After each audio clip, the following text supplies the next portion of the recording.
Pour finir, donc je voulais passer sur les évolutions actuelles, un peu juste comme ça. Et cette idée, par exemple, quand on dit euh, en Occident, il n'y a plus de père. Alors c'est une catastrophe, il faut revenir à l'autorité. Alors j'aimais bien parce qu'il y a beaucoup de psychanalystes lacaniens, étonnamment, je ne sais pas pourquoi, genre Melmans, genre, il y a toute une petite clique là.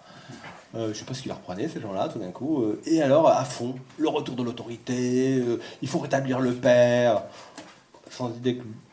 Enfin, déjà, l'idée, elle peut paraître bizarre, mais en plus, on leur dit, et vous comptez faire comment hein, pour dire aux femmes, on peut peut-être y arriver, hein, d'ailleurs, ceci dit, hein, mais bon, on peut dire, allez, on va le remettre chef de famille, c'est lui qui dirige, allez hop, soyons sérieux, bref.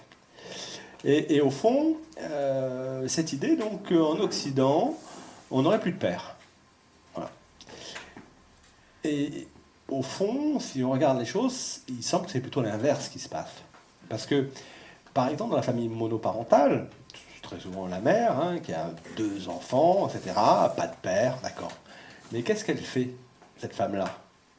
Ben, elle va bosser, elle met ses enfants à la crèche, et au fond, la fonction paternelle n'est pas tenue par le père, mais par plein d'autres choses, par son travail, par la crèche. On va dire aussi, par exemple, les crèches de plus en plus tôt, eh ben, ça fait aussi fonction de tiers. En tout cas, voilà, ça vient séparer cette histoire.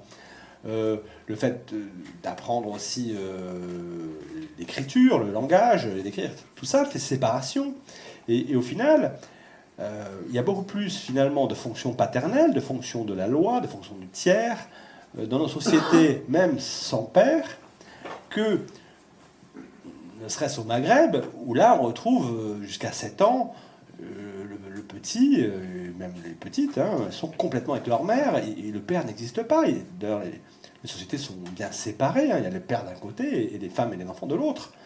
Et donc on est une société beaucoup plus dans la fonction paternelle aujourd'hui, en finale, que dans la société traditionnelle, où le père apparaît assez peu dans l'éducation des enfants.